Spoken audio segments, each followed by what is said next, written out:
यशोदानन्दन व्रजजनरञ्जन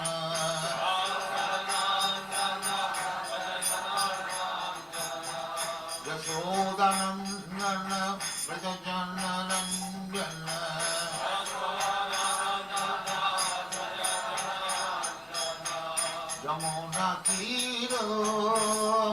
यमुनातीरवनचारी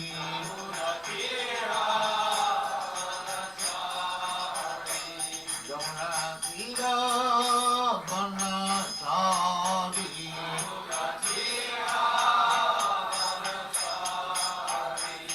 जय राधा माधव कुंज बिहारी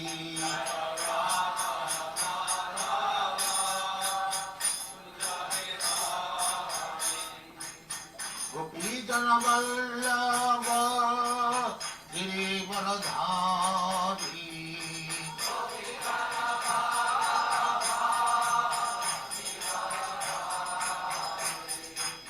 गोपीजन वल्लभ गिरिवरधारी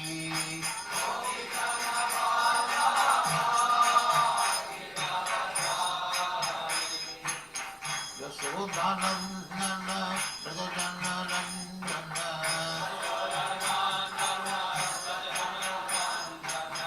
यशोदानन्दन व्रजजनरञ्जन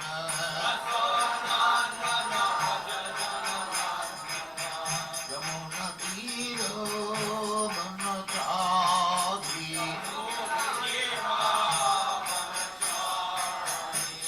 यमुनातीरवनचारी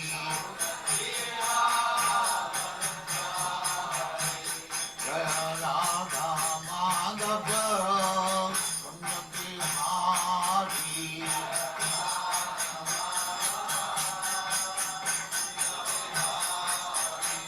जय राधा माधव कुंज बिहारी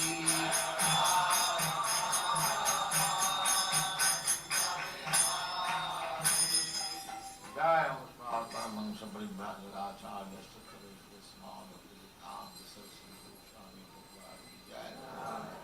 हरे कृष्ण माता जी, सादर प्रणाम। हरे कृष्ण माता जी। हरे कृष्ण सभी को। हरे कृष्ण। ओम नमो भगवते वासुदेवाय। ओम नमो नमो भगवते भगवते वासुदेवाय। वासुदेवाय। ओम नमो भगवते वासुदेवाय। ओम नमो नमो भगवते भगवते वासुदेवाय। वासुदेवाय। ओम नमो भगवते वासुदेवाय। ओम ओम नमो नमो भगवते भगवते वासुदेवाय। वासुदेवाय। नारायणं नमस्कृत्य नारायणं अन्नं नमस्कृत्य नमस्कृत्य नरं चैव नरोत्तमं नरं नरं चैव चैव नरोत्तमम् देवी देवीं माता सरस्वती जी सरस्वती व्यासं देवीं देवीं सरस्वतीं सरस्वतीं व्यासं ततो जयमुदे ततो ततो जयमुदीरये। जयमुदीरये। नष्टप्रायेषु भक्तप्रायेषु भद्रेषु नष्टप्रायेषु भद्रेषु अभद्रेषु नित्यं भागवत सेवया नित्यं भागवत सेवया भगवते उत्तम श्लोके भगवते भगवते उत्तमश्लोके भक्तिर्भवति नैष्टिकी। भक्तिर्भवति भक्तिर्भवति नैष्टिकी। नैष्ठिकी। हरे कृष्णा, सभी को प्रणाम। हरे कृष्णा हरे सभी को कृष्णा प्रणाम। माता हरे जी। कृष्णा। हरे कृष्णा। तो जो पिछला जो अध्याय था 13वां अध्याय, तो बहुत सुंदर जो है जड़ भरत जी ने राजा रघुगण को इतने सारे उपदेश किए और राजा रघुगण जो है वो पूरी तरह से जो है शरणागत हो जाते हैं, गुरु मान लेते हैं रघु जड़ भरत जी को। और जो अंतिम पिछले अध्याय का अंतिम जो श्लोक था उसमें ये राजा परीक्षित, सुखदेव गोस्वामी ये सारी कथा का वर्णन राजा परीक्षित महाराज से कर रहे हैं। तो तब राजा परीक्षित महाराज बोलते हैं कि आप तो सर्वज्ञाता है, परम साधु है, ये जो जंगल में जो वणिक के रूप में बद्ध जीव की स्थिति है, बहुत मनोहर वर्णन किया गया इसका। लेकिन कृपया आप जो है इसे विस्तार से समझाइए। जो ये उपमा दी गई है, तो इसके पीछे का तात्पर्य या फिर क्या इसमें से क्या समझना लायक है, तो ये कृपया करके आप मुझे समझाइए। तो इस प्रकार जो है आगे का अध्याय की शुरुआत यहाँ से हो जाती है। तब जो है परीक्षित राजा को सुखदेव गोस्वामी जी इसका विस्तार से वर्णन करते हैं कि एक एक उपमा, जैसे जंगल का हमने देखा था कि कैसे एक व्यापारी जो है जंगल में जाता है, और मनुष्य जीवन की ये सबसे बड़ी वास्तविकता है। जंगल में तो हम घुस लिए, लेकिन जंगल हमें इतना मनोरम और रमणीय लगने लगा है कि हम उसी में रम गए। पता नहीं चल रहा है कि जंगल से बाहर निकलना है, और जंगल में जो अन्य हिंस्र पशु है वो किस तरह हमें परेशान करते हैं, किस प्रकार मधुमक्खियां और ये सब सब सारी जो उपमाएं हैं कि किस प्रकार नोचते हैं। लेकिन फिर भी हमें उसमें बहुत सुख लगता है कि जंगल में ही हमें सुख मिलने लगता है। लेकिन इसकी वास्तविकता का अभी दर्शन जो है सुखदेव गोस्वामी परीक्षित महाराज को कराएंगे। और यही से जो है ये अध्याय 14 जो है भौतिक संसार भोग का एक विकट वन। तो ये जंगल क्या है और क्या क्या जंगल में क्या क्या जो हो रहा है और उससे जंगल से बाहर कैसे निकलना है, ये सब जो है सुखदेव गोस्वामी अभी परीक्षित महाराज जी को बताएंगे। तो यहाँ पर 2 बार उपदेश हुए हैं हमें। कैसे कि एक तो जड़ भरत जी ने राजा रघुगण को बताया, तब प्रभुपाद जी ने भी तात्पर्य में बहुत अच्छे से इसका विस्तार से वर्णन किया है। अभी फिर से जो है सुखदेव गोस्वामी परीक्षित महाराज जी से कहेंगे, तो फिर से एक बार हमें सुनने को मिल रहा है। ये 2 बार सुनने को मिल रहा है। फिर भी देखते हैं जंगल किसको ज्यादा रमणीय लगेगा और कौन जो है जंगल से छूटने की कोशिश करेगा। ठीक है माता जी, पहले जो 6 बोले श्लोक है 5 वो श्लोक माता जी, हाँ। मैं पढ़ूं क्या? नहीं, पढ़ते हैं हम साथ में। जन्माद्यस्य यतो अन्वयात् जन्माद्य ओम नमो भगवते वासुदेवाय। वासुदेवाय। ओम नमो और भगवते ओम नमो भगवते वासुदेवाय। वासुदेवाय। ओम ओम नमो नमो नमो भगवते भगवते वासुदेवाय। वासुदेवाय। जन्माद्यस्य यतो अन्वयात् जन्माद्यस्य जन्माद्यस्य यतोऽन्वयात् अन्वयाद् इतरतः चार्थेष्वभिज्ञ स्वराट् इतरतः इतरतः चार्थेषु चार्थेष्वभिज्ञस्वराट् तेने ब्रह्महृदायादिकवये तेने तेने ब्रह्महृदायादिकवये ब्रह्महृदायादिकवये मुह्यन्ति यत् सूरयः मुह्यन्ति यत् यत्सूरयः सूरयः तेजो वारि मृदां यथा विनिमयो तेजो वारिमृदां यथा विनिमयो यथा विनिमयो यत्र त्रिसर्गो अमृषा यत्र यत्र त्रिसर्गो त्रिसर्गो मृषा मृषा धाम्ना स्वेन सदा निरस्तकुहकम् धाम्ना धाम्ना स्वेन सदा सदा निरस्तकुहकम् निरस्तकुहकम् सत्यं परं धीमहि। सत्यं सत्यं परं परं धीमहि। धीमहि। दूसरा श्लोक।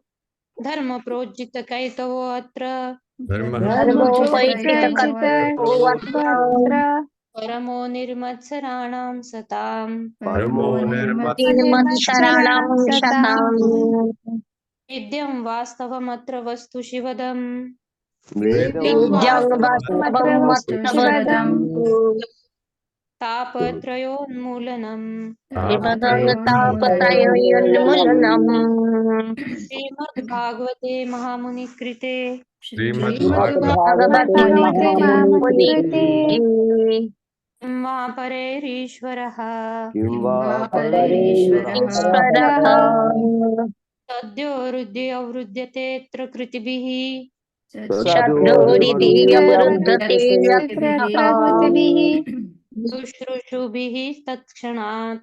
शुश्रूषुभिः तत्क्षणात् तीसरा श्लोक।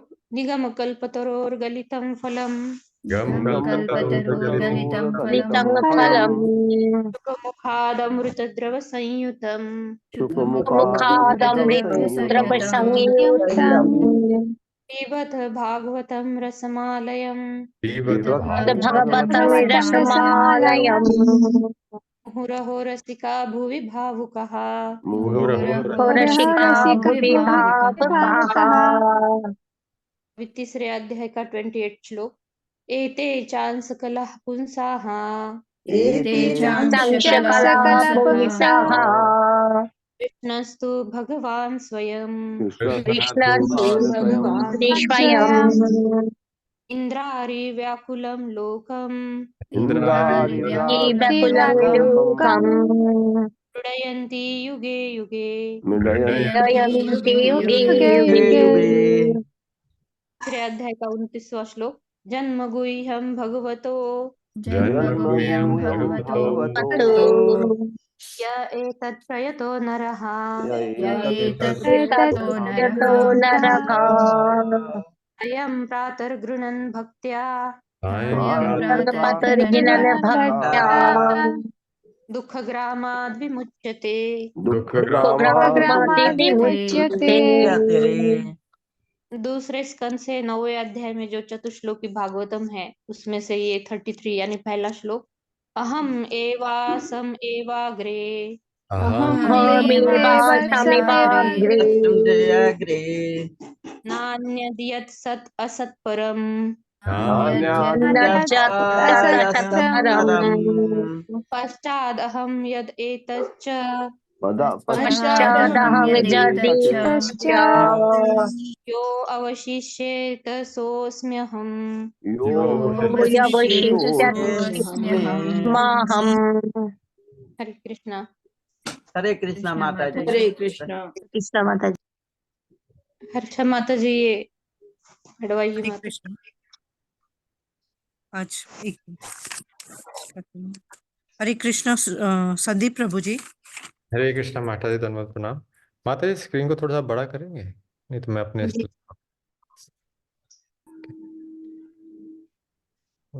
एक मिनट में इसको हॉरिजॉन्टल कर। हाँ, हॉरिजॉन्टल।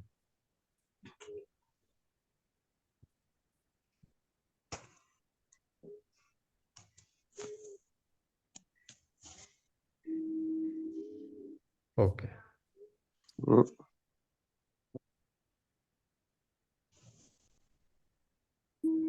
थोड़ा सा कम। चलिए मैं अपनी तरफ से एडजस्ट कर लेता हूँ। ओके। 14 चैप्टर भौतिक संसार का एक विकट वन। इस अध्याय में भवाटवी यानी भौतिक जगत रूपी वन का अर्थ स्पष्ट किया गया है। ट्रेन की आवाज कहाँ से आ रही है? प्रभु जी आप ट्रेन में हैं? नहीं माता जी, कहीं और से आ रही थी, मैंने म्यूट कर दिया। नहीं ये अशोक प्रभु जी का था, म्यूट कर ये दिया है, मैंने। फिर से शुरू करता हूँ। इस अध्याय में भवाटवी यानी भौतिक जगत रूपी वन का अर्थ स्पष्ट किया गया है।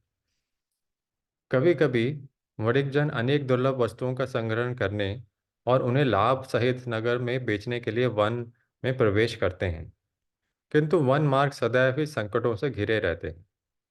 जब शुद्ध जीव प्रभु की सेवा त्याग कर भौतिक जगत का भोग करना चाहता है तो श्री कृष्ण उसे उस भौतिक जगत में प्रवेश करने का अवसर अवश्य प्रदान करते हैं।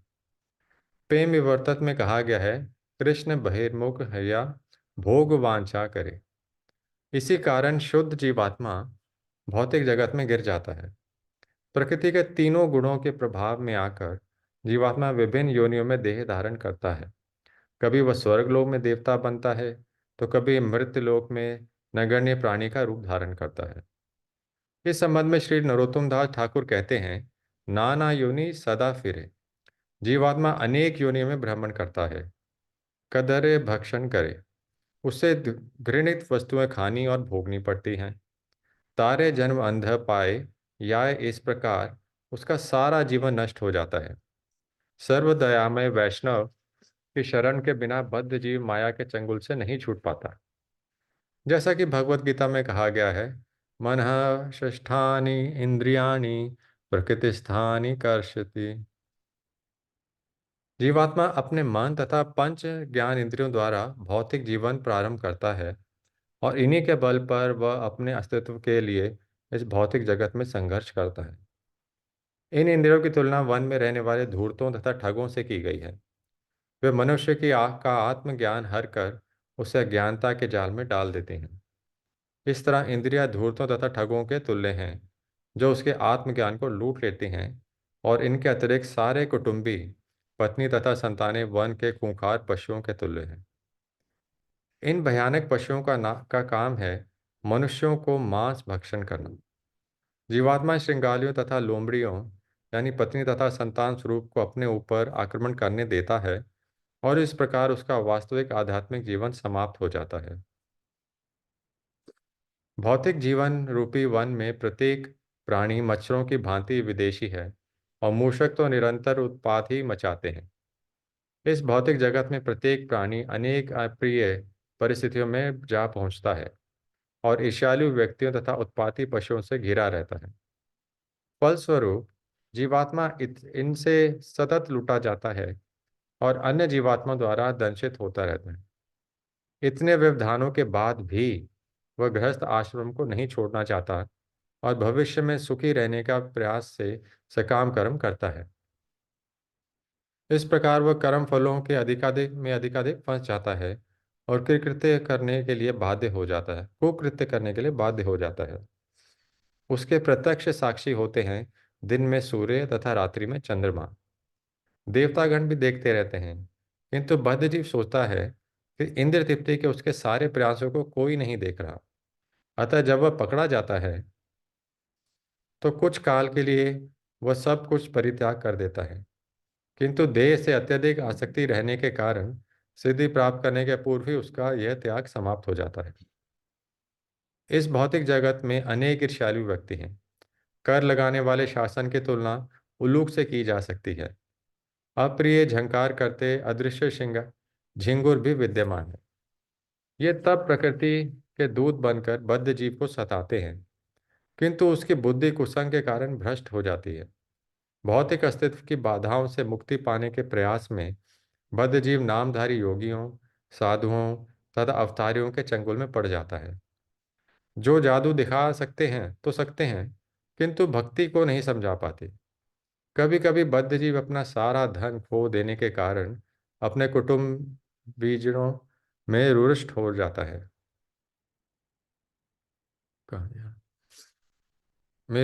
जाता है इस भौतिक जगत में बद्ध जीव को रंच मात्र भी सुख नहीं है, किंतु वह जन्म जन्मांतर इसी की कामना करता है। राज्य कर्मचारी नर भक्षी असुरों की तरह हैं, जो राज्य के संरक्षण के लिए प्रचुर कर लगाते हैं। कठोर श्रम करने वाला बद्ध जीव इन भारी करों से अत्यंत दुखी रहता है।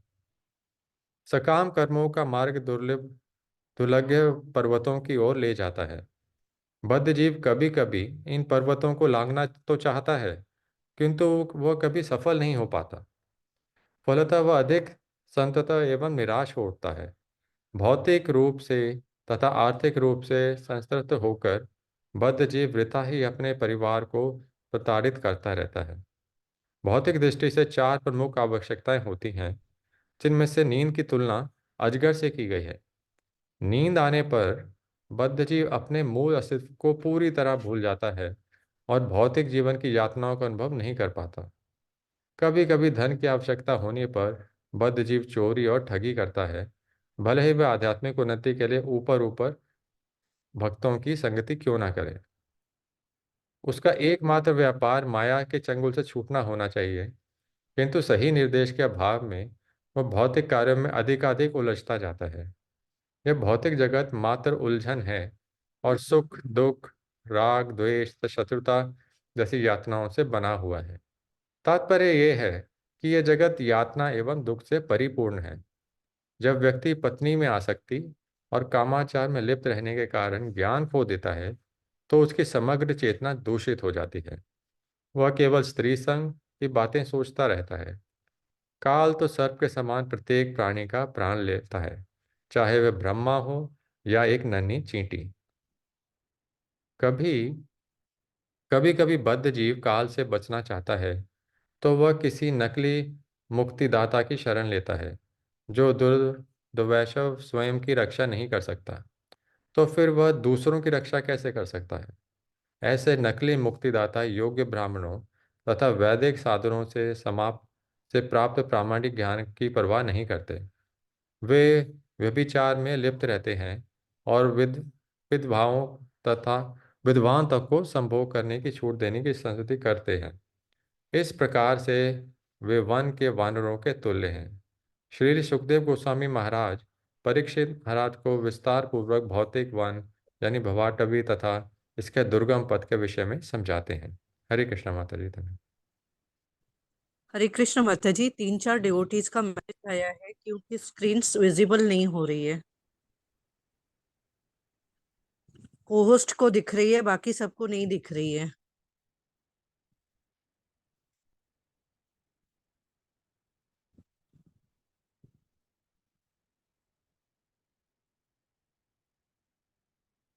हरे कृष्णा।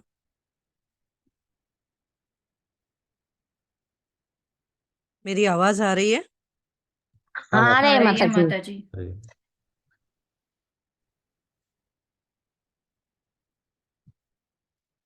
हाँ, अभी आया बोल रहे हैं, वापस चला गया।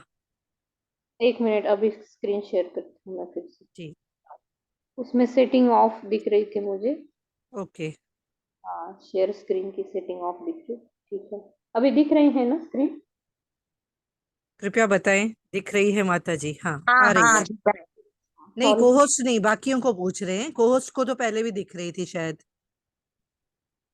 नहीं, ज्योति माता जी का दिख आया रही है। है माता जी, दिख रही है। नहीं माता जी, कोहोस्ट से नहीं पूछ रही हूँ, बाकी बताएं। नहीं, मैं चैट बता बॉक्स रही हूँ में, ना, नहीं दिख रही चैट माता बॉक्स में बताएं। चैट बॉक्स में नहीं दिख माता रही जी, माता जी। माता जी सभी नहीं को दिख रही। दिखेगी, ऐसा नहीं होता कि सिर्फ होस्ट को दिखेगी, नहीं दिखेगी। प्रभु जी, कईयों का आ रहा है मैसेज। नीता पंसारी माता जी, ज्योति उनको बोले वर्मा माता जी, उनको बोले शोभा रीजॉइन पिंगल। करें माता जी, अब आ रीजॉइन गया, करें। अब आ गया।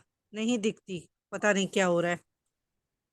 नहीं, ये सेटिंग में था, ये जूम के शेयर स्क्रीन टू ऑल, ये ऑफ हुआ था वो, शायद उसको ऑन माता जी, किया मैंने। कंटिन्यूस आ रहे हैं मैसेजेस। नहीं आ रही, नहीं आ रही।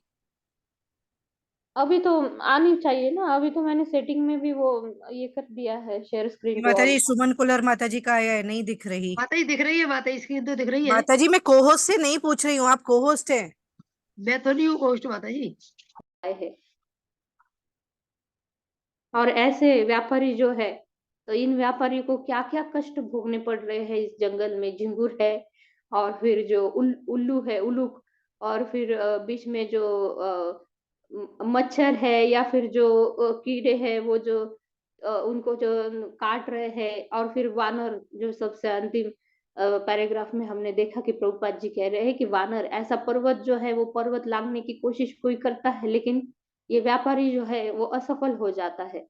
फिर भौतिक संसार में दुखी होने के कारण वो कहीं ना कहीं जो है मुक्ति प्राप्त करने के हेतु ऐसे मिथ्याचारी जो है, मिथ्याचारी किसी व्यक्ति के पास जाता है, जो खुद ने भी आत्मानुभूति नहीं की है, और ऐसे मिथ्याचारी व्यक्ति के पास जाकर ऐसे वानरों की जैसे कूदना फांगना।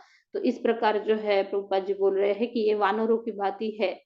ये जो मिथ्याचारी जो अध्यात्मवादियों का जो बताते हैं उनके पास जाते हैं, लेकिन फिर भी सफलता उनको प्राप्त नहीं होती। बहुत सुंदर आगे एक एक श्लोक में जो है सुखदेव गोस्वामी जी इसको समझाएंगे। पहले श्लोक में चलते हैं। हरे कृष्ण प्रभु जी, फॉन्ट को थोड़ा बड़ा करें।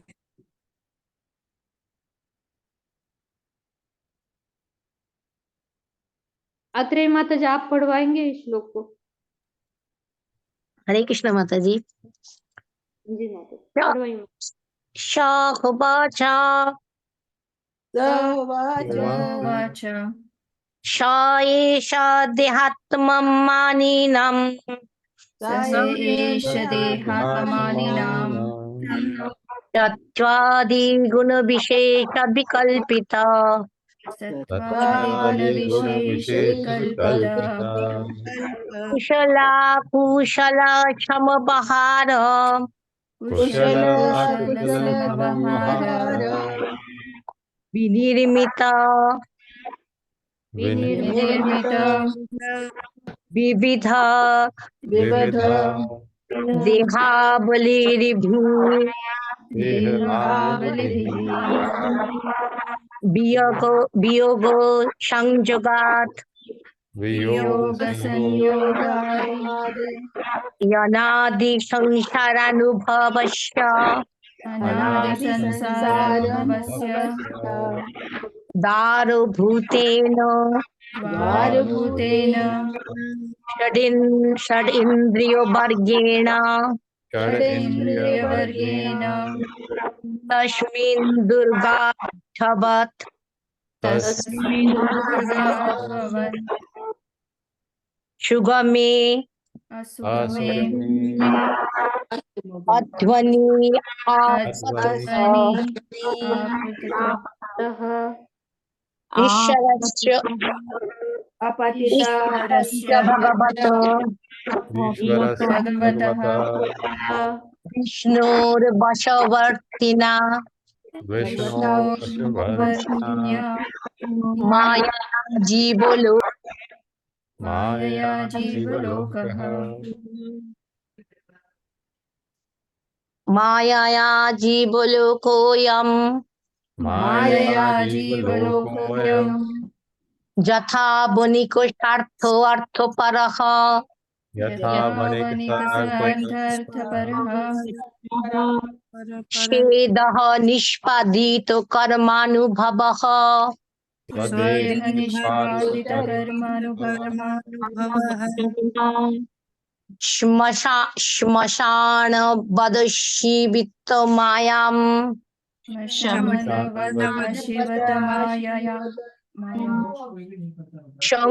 संसारटव्यङ्गतो संसारव्याकृतः यद्यापि अद्यापि विफलो बहुपतिजो गेहा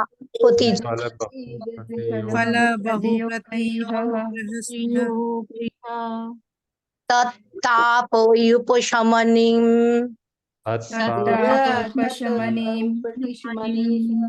हरि गुरुचरण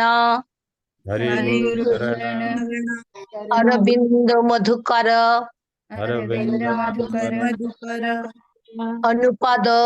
अनुपदवीं अवरुन्धे अनुपदवीम अवरुन्धे। हरे कृष्ण। हरे कृष्ण। हरे कृष्णा। क्या माता जी इसका मीनिंग बोले? हाँ, शब्दार्थ पढ़ती हूँ।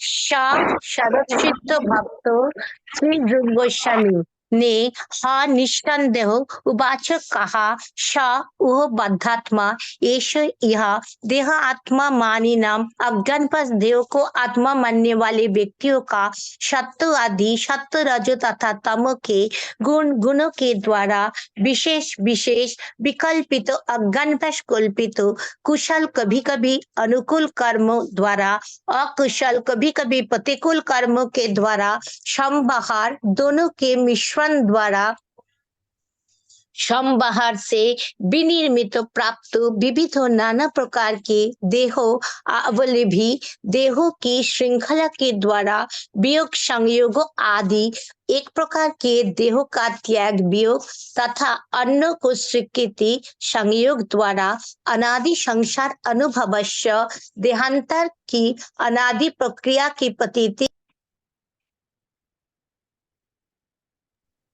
द्वारभूतेनो के रूप में विद्यमान होकर षट इंद्रियों पर गेनो इन षट इंद्रियों मन तथा 5 इंद्रियों आँख कान जीभ नाक तथा त्वचा द्वारा तस्मिन उस पर दुर्ग अध्ववत दुर्लंघ पथ की भांति अशुगमय पार करने में सुगम होने से अध्वनि वन के पथ पर आपतित परकर ईश्वरस्य नियंता का भगवतो भगवान विष्णु श्री विष्णु के वशवर्तिनां वश के रहकर कर्म करते हेतु माया माया द्वारा जीव लोकः जीवबद्ध जीवात्मा अयम इह यथा जैसे वणिक व्यापारी यानी बनिया स अर्थ उद्देश्य सहित स उद्देश्य अर्थ परह धुन में अति आसक्त सदेहो निष्पादित अपने देह से किया गया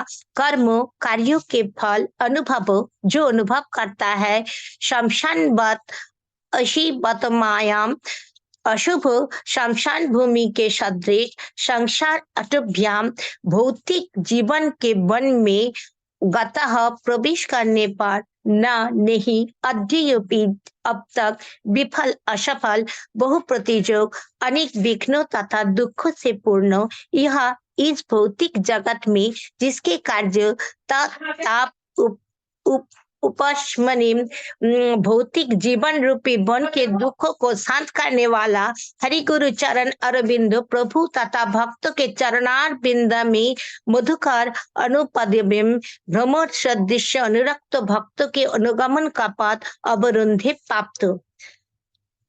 राजा परीक्षित ने जब हरे कृष्ण किसी और से पढ़वाते हैं ठीक है माता जी, हरे कृष्ण।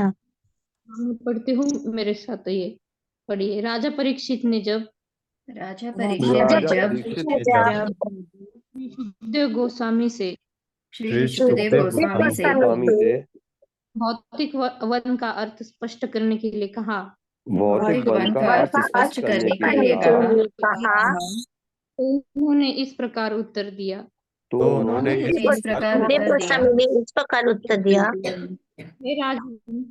हे राजन,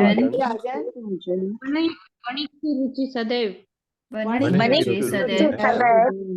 धन उपार्जन के प्रति रहती है। धन उपार्जन के प्रति रहती है। कभी कभी वह मिट्टी जैसी, कभी वह लकड़ी तथा मिट्टी जैसी कुछ अल्प मूल्य की वस्तुएं प्राप्त करने,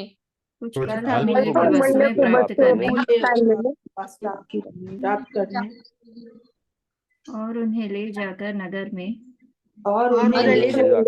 नगर में अच्छे मूल्य में विक्रय करने की आकांक्षा से वन में प्रवेश करता है। विक्रय करने की आकांक्षा से वन में प्रवेश करता है। इसी प्रकार बद्ध जीव भौतिक सुख लाभ करने की इच्छा से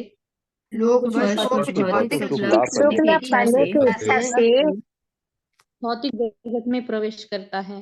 जगत में प्रवेश करता है। धीरे धीरे वह वन के सघन भाग में प्रवेश करता है। धीरे धीरे वो वन के सघन भाग में प्रवेश करता है। तथा वह ये नहीं जानता बाहर कैसे निकले। इस भौतिक जगत में प्रवेश करके जीव सांसारिकता में बंध जाता है। सांसारिकता से बंध जाता है। भगवान विष्णु के नियंत्रण में भगवान विष्णु के नियंत्रण में उनकी बहिरंगा शक्ति माया उत्पन्न करती है।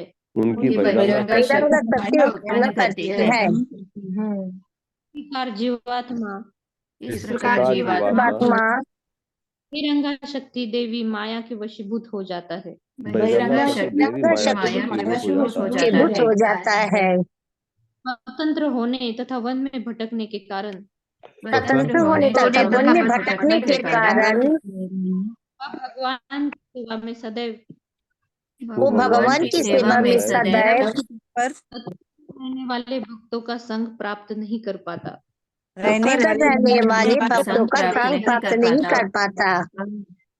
एक बार देहात्म बुद्धि के कारण वह माया के वशीभूत होकर भौतिक सत्व रज तथा तमो के द्वारा और भौतिक गुणों यानी सत्व रज तथा तमो गुणों के द्वारा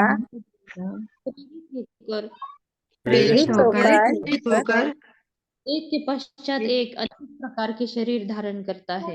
एक अनेक प्रकार के शरीर धारण करता है।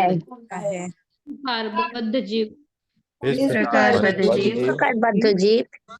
स्वर्ग लोक तो कभी भूलोक, कभी स्वर्गलोक तो कभी भूलोक और कभी पाताल लोक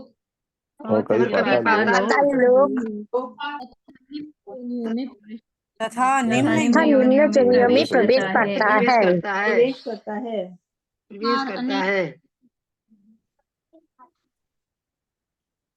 इस प्रकार अनेक देहों के कारण निरंतर कष्ट सहन करता है। ये कष्ट तथा पीड़ाएं कभी मिश्रित रहती हैं, कभी रहती है। कभी तो ये असह्य होती है तो कभी नहीं। कभी कभी ये असह्य होती है असह्य तो कभी होती है तो कभी नहीं। ये शारीरिक दशाएं ये शारीरिक दशाएं दशाएं मध्य जीव को मनोकल्पना के कारण प्राप्त होती है। बद्ध जीव को मनोकल्पना के कारण के प्राप्त कारण होती है। प्राप्त होती है।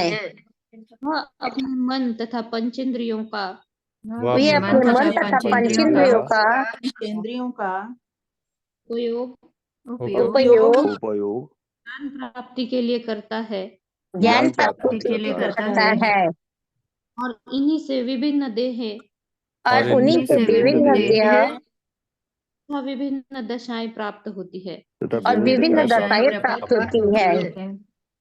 बहिरंगा शक्ति माया के नियंत्रण में बहिरंगा शक्ति माया के नियंत्रण में इन इंद्रियों का उपभोग करके इंद्रियों का उपभोग करके को दुख उठाना पड़ता है। जीव को दुख उठाना पड़ता को है। दुख भोगना पड़ता स्थितियों का है। सामना करना पड़ता है। छुटकारा पाने की खोज में रहता है। वास्तव में छुटकारा पाने की खोज में रहता है। छुटकारे की खोज में रहता है, सामान्य रूप से वह भटकता है। किंतु सामान्य रूप से वो भटकता है। यद्यपि कभी कभी अत्यंत कठिनाई के पश्चात यद्यपि कभी-कभी अत्यंत कठिनाई के पश्चात उसे छुटकारा मिल जाता है। छुटकारा छुटकारा मिल जाता है। इस प्रकार अस्तित्व के लिए संघर्षशील रहने के कारण इस प्रकार अस्तित्व के लिए संघर्षशील रहने के कारण उससे भगवान विष्णु के उसे भगवान विष्णु के चरणारविंद में भ्रमरों के समान बिंदु में भ्रमरों के समान अनुरक्त भक्तों की शरण नहीं मिल पाती। भक्तों की शरण नहीं मिल पाती है। श्री कृष्णा तो बहुत सुंदर यहाँ पर बता रहे हैं कि जो अंतिम इसका जो लाइन है अंतिम, हरि गुरु चरण अरविंद मधुकर की, हरि गुरु चरण, हरि है भगवान और उनकी शुद्ध भक्त जो है गुरु, उनके चरणारविंद की शरण जो है उनको नहीं मिल पाती। क्यों?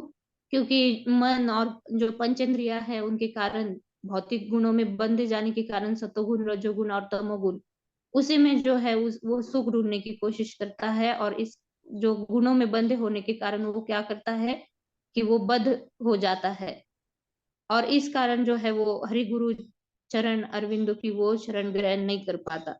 तो हम तात्पर्य में देखेंगे, प्रभुपाद जी इसका और विस्तार से वर्णन करेंगे। पढ़वाइए माता जी तात्पर्य। हरे कृष्णा रश्मि माता जी। हरे कृष्णा माता जी। शील प्रभुपाद की जय। शील प्रभुपाद द्वारा तात्पर्य। इस श्लोक में सबसे महत्वपूर्ण सूचना है हरि गुरु चरण अरविंद मधुकर अनुपदवीन। इस भौतिक जगत में बद्ध जीव स्वकर्मवश भटकता रहता है और कभी कभी अत्यंत कठिनाई के पश्चात इससे छूट पाता है। तात्पर्य ये है कि जीव कभी सुखी नहीं रहता। वो अपने अस्तित्व के लिए मात्र संघर्ष करता है। वास्तव में उसका एकमात्र प्रयोजन गुरु को स्वीकार करना और उसकी शरण में जाकर उन्हीं के माध्यम से श्री भगवान के चरण बिंदु को स्वीकार करना है। श्री चैतन्य महाप्रभु ने इसकी व्याख्या इस प्रकार की है। गुरु कृष्ण प्रसादे पाई भक्ति लता बीज। इस भौतिक जगत रूपी वन या नगर में अस्तित्व के लिए संघर्ष करने वाले प्राणी वास्तव में सुखी नहीं है। वे मात्र विविध पीड़ाओं और एवं इच्छाओं का भोग कर रहे हैं। सामान्यतः ऐसी पीड़ाएं तो जो अशुभ हैं, वे इन दुखों से मुक्ति पाना चाहते हैं, किंतु अज्ञानतावश वे ऐसा नहीं कर पाते। उनके लिए तो वेदों में कहा गया है, तद विज्ञानार्थ सा गुरुम एवाभिगच्छेत। जब अस्तित्व के लिए संघर्ष में इस भौतिक जगत रूपी वन में जीव भटक जाता है तो उसका प्रथम कार्य होता है ऐसा प्रामाणिक गुरु खोज निकालना जो भगवान विष्णु के चरण कमलों में निरंतर अनुरक्त रहता है। तात्पर्य यह है कि यदि वो अस्तित्व के लिए संघर्ष से छुटकारे का इच्छुक होता है तो उसे चाहिए कि वो प्रामाणिक गुरु खोजे और उसके चरण कमल में रहकर शिक्षा प्राप्त करे। इस प्रकार वो उस संघर्ष से बाहर निकल सकता है। चूंकि भौतिक जगत की तुलना वन से की गई है, अतः ये तर्क किया जा सकता है कि कलयुग में आधुनिक सभ्यता मुख्यतः नगरों में स्थित है, किंतु एक बड़ा नगर विशाल वन के तुल्य है। सच तो यह है कि नगर का जीवन वन में रहने की अपेक्षा अधिक घातक है। यदि कोई व्यक्ति बिना किसी मित्र और आश्रय के किसी नगर में प्रवेश करता है तो उसके लिए उस नगर में निवास करना वन में रहने से भी अधिक कठिन है। इस पृथ्वी पर अनेक बड़े बड़े नगर और जहां भी दृष्टि जाती है अहर्निश जीवन संघर्ष छिड़ा दिखता है। लोग 70-80 मील की गति से मोटर कारों में इधर उधर दौड़ते रहते हैं और जो जीवन संघर्ष का दृश्य उपस्थित करता है, उन्हें भोर में शीघ्र उठकर मोटर में द्रुत गति से यात्रा करनी होती है। इससे सतत दुर्घटना का भय बना रहता है और काफी सावधानी बरतनी पड़ती है। अपने वाहन में भी मनुष्य अनेकानेक दुश्चिंताओं से घिरा रहता है तथा उसका संघर्ष कदापि मंगलकारी नहीं होता। मनुष्य के अतिरिक्त बिल्लियों तथा कुत्तों जैसी योनियां भी अपने अस्तित्व के लिए अहर्निश कठिन संघर्ष करती हैं। इस प्रकार जीवन संघर्ष चलता रहता है और ये बद्ध जीव एक स्थिति से दूसरी स्थिति को प्राप्त होता है। अल्पकाल के लिए वो शिशु रहता है, तत्पश्चात वो बालक में बदल जाता है, बालक से युवा और युवा से पुरुष और फिर वृद्धावस्था को, तत्पश्चात वो वृद्धावस्था को प्राप्त होता है। अंत में जब ये शरीर कार्य करने में अक्षम हो जाता है तो इसे अन्य योनि में स्वीकार करना पड़ता है। एक शरीर का त्याग करना मृत्यु कहलाती है और दूसरे शरीर को ग्रहण करना जन्म है। मानव शरीर धारण करने का यही लाभ है कि वो प्रामाणिक गुरु की शरण ले करके उनके माध्यम से श्री भगवान को प्राप्त करे। ये कृष्ण भावनामृत आंदोलन मानव समाज के सदस्यों को जो मूर्ख प्रचारकों द्वारा मार्ग से भ्रमित किए जाते हैं, उनको अवसर प्रदान करने के लिए चलाया गया है। कोई भी प्राणी अस्तित्व के इस जीवन संघर्ष में से जो कष्टों से परिपूर्ण है, तब तक छुटकारा नहीं पा सकता जब तक कि वो श्री भगवान की शुद्ध भक्ति की शरण न ले। भौतिक प्रयास तो इस स्थिति से दूसरी में बदलते हैं, किंतु वास्तव में किसी को इस जीवन संघर्ष से छुटकारा नहीं मिल पाता। इसका एकमात्र उपाय प्रामाणिक गुरु के चरण कमल और उनके द्वारा श्री भगवान के चरण कमलों की शरण है। हरे कृष्ण।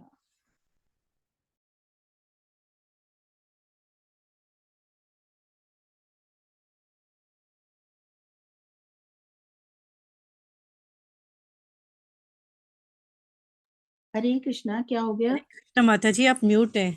पल्लवी माता जी। हरे कृष्णा। बहुत सुंदर यहाँ पर बताया गया है कि जो जीवन संघर्ष का अस्तित्व है, जीवन का अस्तित्व है, उसके लिए संघर्ष करने की कोशिश जो है एक वणिक, एक व्यापारी कर रहा है यहाँ पर भौतिक जगत में आकर, और उसको पता नहीं चल रहा है कि ये जंगल में फंसा है। जैसे 15वें अध्याय में भगवान बोलते हैं कि ये जो भौतिक जगत है ये किस प्रकार अश्वत्थ वृक्ष, उल्टे अश्वत्थ वृक्ष की तरह है।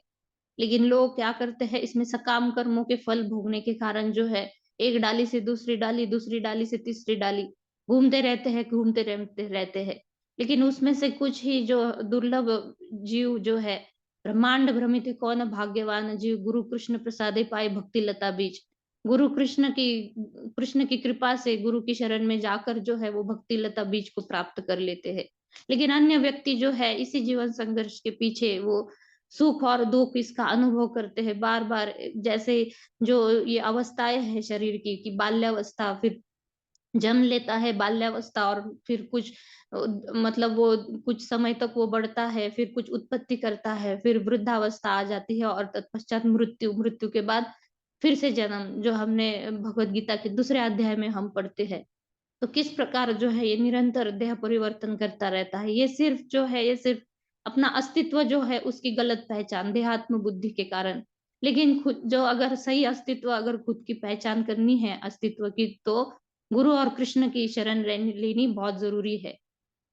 इस प्रकार महत सेवा द्वारम आहुर में मुक्तिस, कि जब तक महत सेवा यानी महान भक्तों की सेवा जब तक नहीं की जाती तब तक जो है ये द्वार खुलते नहीं।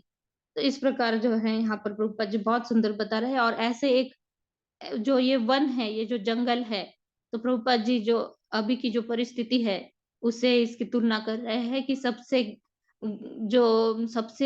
दुर्गम जो वन है वो क्या है, आजकल की जो बड़ी बड़ी जो सिटीज है, तो वो सबसे बड़े जंगल है इसमें।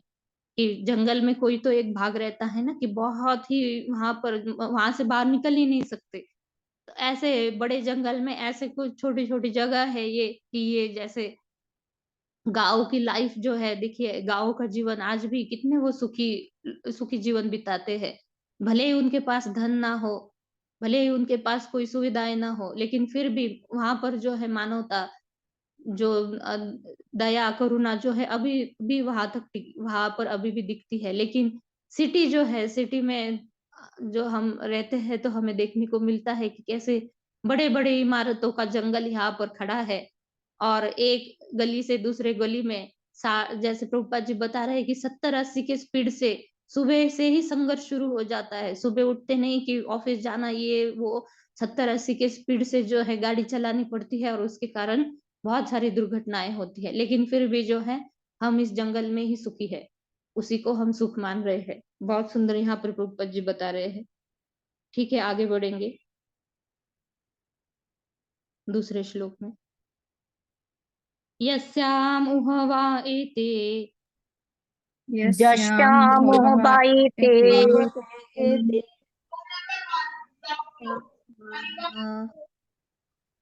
षडिन्द्रियमनः मनः कर्मणा तदिन्द्रियमानः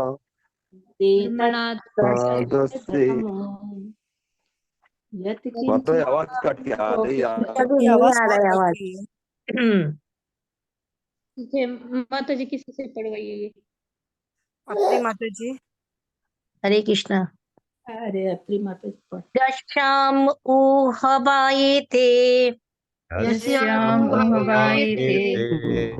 षडिन्द्रिय नामनः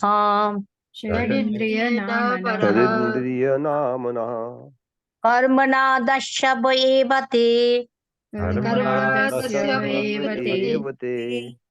तत् यथा पुरुषस्य धनम्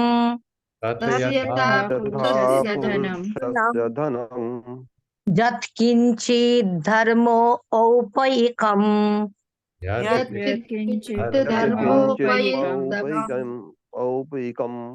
बहु किच्छा अधिगतम्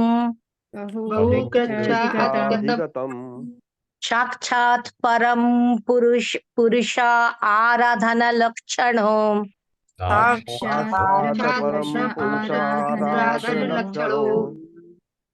यो असौ धर्मस्तम्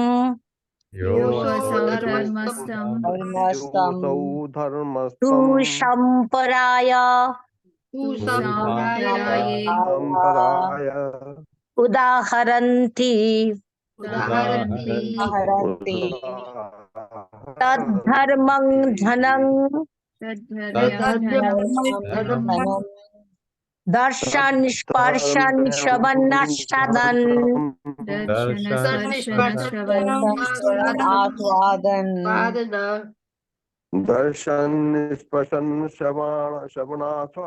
आस्वादन अवघ्राण संकल्प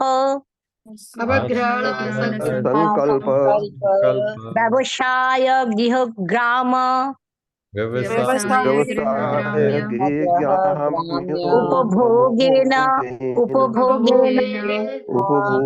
उपभोगेन कुनाथस्य अजितात्मन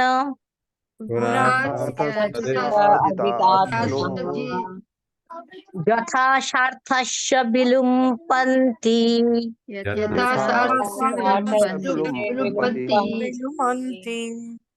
जश्याम जिसमें वो निश्चय ही वा अथवा एते ये सब षट इंद्रिय नामानः जो 6 इंद्रिया मन तथा 5 ज्ञानेन्द्रिया कहलाती है कर्मणा अपने कर्मों के द्वारा दस्यवः दस्यु यानी लुटेरे एवं निश्चय ही ते वे तत् उहो यथा जिस प्रकार पुरुषस्य व्यक्ति का धनम धन यथ जो भी किंचित थोड़ा धर्मोपैकम धार्मिक सिद्धांत का साधन बहु कृच्छा अधिगतम अतीब परिश्रम से उपार्जित साक्षात प्रत्यक्ष परम पुरुष आराधना लक्षण यज्ञ इत्यादि के द्वारा श्री भगवान की पूजा करना जिनके लक्षण है या जो अशव वो धर्म धार्मिक सिद्धांत यानी मर्यादा तम उसको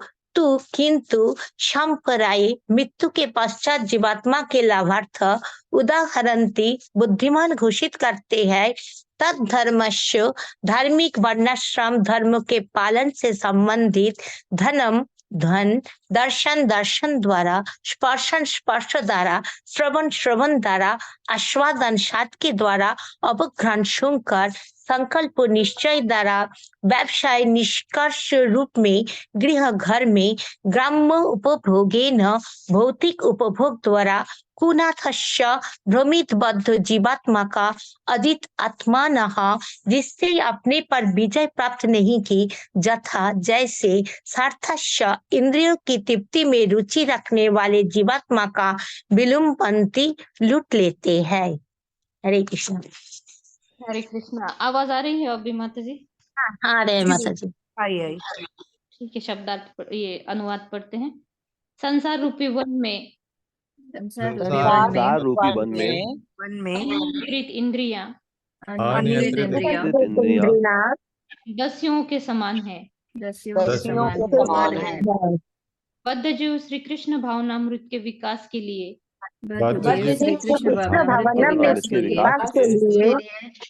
कुछ धन अर्जित कर सकता है, किंतु दुर्भाग्यवश अनियंत्रित इंद्रियां अपनी तुष्टि द्वारा इस धन को लूट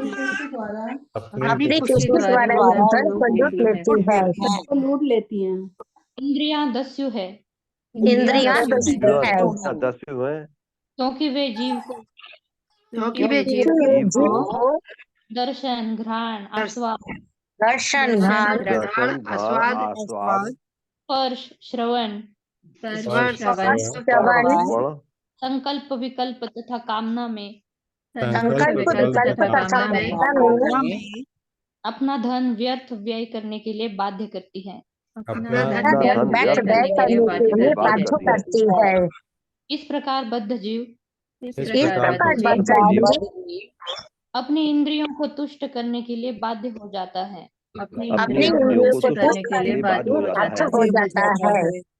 जिससे उसका सारा धन व्यय हो जाता है। यद्यपि यह धन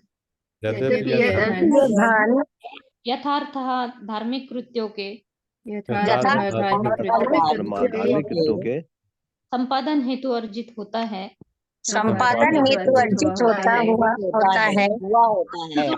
इंद्रियां इसका हरण कर लेती है। देखिए तो इस जंगल में चोर भी है, दस्यु यानी चोर की ये जो चोर है ये इंद्रिया उसका हरण कर लेती है कि व्यापारी कुछ सस्ती चीजें बेचने के लिए इस जंगल में घुसा है और कुछ उसने धन कमा भी लिया। ये तात्पर्य में प्रभुपाद जी बोलेंगे पूर्व जन्मिता विद्या पूर्व जन्म अर्जिता विद्या पूर्व जन्म अर्जितम धनम अग्रे धावती धावती, कि धीरे धीरे वर्णाश्रम धर्म का पालन करते हुए वो भौतिक जगत में उच्चतर पद पर जा पहुंचता है। और जैसे ये धन के बारे में बता रहे हैं कि सारा धन जो है वो कृष्ण भावनामृत में जो है, जो भी कुछ पुण्य भी कर्म किए हैं, जो भी कुछ कमाया है वो सब कृष्ण भावनामृत में जो है व्यय करना चाहिए, क्योंकि इसी से जो है इस जंगल से छूटने का मार्ग है। लेकिन क्या हो जाता है कि ये इंद्रिय विषयों के प्रति जब इंद्रिया भागती है और इंद्रियों के कारण अपना धन जो है ये निरर्थक वस्तुओं को देखने के लिए, सूंघने के लिए, चखने के लिए, छूने और सुनने में वो गवा देता है। इस प्रकार तो बहुत सुंदर यहाँ पर बताया है। फिर देखते हैं हम इसको प्रभुपाद जी क्या बताते हैं। पढ़वाइए माता जी। हरे कृष्ण। सुमन अग्रवाल माता जी। हरे कृष्ण माता जी। प्रभुपाद जी की है, प्रभुपाद जी के द्वारा। तात्पर्य, पूर्व जन्मार्जिता विद्या पूर्व जन्मार्जिता धनम अग्रे धावती धावती। वर्णाश्रम धर्म के नियमों का पालन करने पर मनुष्य को भौतिक जगत में उच्चतर पद प्राप्त होता है। वह धनी, विद्वान, सुंदर या उच्च कुलीन हो सकता है। जिस किसी व्यक्ति के पास ये सभी संपत्तियां होती हैं, उसे यह समझना चाहिए कि यह कृष्ण भावनावत के विकास के निमित्त है। दुर्भाग्यवश जब व्यक्ति मार्ग से भ्रमित हो जाता है, तो वह अपने उच्च पद का प्रयोग उच्च इंद्रिय तृप्ति के लिए करता है। फलतः अनिंद्रिय इंद्रियां को लुटेरे की संज्ञा दी गई है। धार्मिक कृत्यों को संपन्न करने से मनुष्य को जो उच्च स्थान प्राप्त होता है, वह लुटेरी इंद्रियों द्वारा विनष्ट कर दिया जाता है। वर्णाश्रम धर्म के अंतर्गत धार्मिक सिद्धांतों का पालन करते हुए मनुष्य को सुविधाजनक पद प्राप्त होता है। वह अपनी संपत्ति का उपयोग सरलता पूर्वक कृष्ण भावनामृत के विकास में कर सकता है। मनुष्य को यह ध्यान रखना चाहिए कि इस भौतिक जगत में जो धन तथा अवसर प्राप्त होता है, उसे इंद्रिय तृप्ति में नष्ट न किया जाए। वे कृष्ण भावनामृत की उन्नति के लिए है। ये कृष्ण भावनामृत अभियान एक सुनिश्चित विधि के द्वारा व्यक्तियों को मन तथा पांच ज्ञानेंद्रियों पर संयम करना सिखाता है। मनुष्य को चाहिए कि वह थोड़ी तपस्या करे और भक्ति के नियमित जीवन के अतिरिक्त अन्य किसी बात पर धन को व्यय न करे। इंद्रियां चाहती हैं कि सुंदर सुंदर वस्तुएं देखी जाएं। फलतः मंदिर में श्री विग्रह की सज्जा पर धन व्यय किया जाए।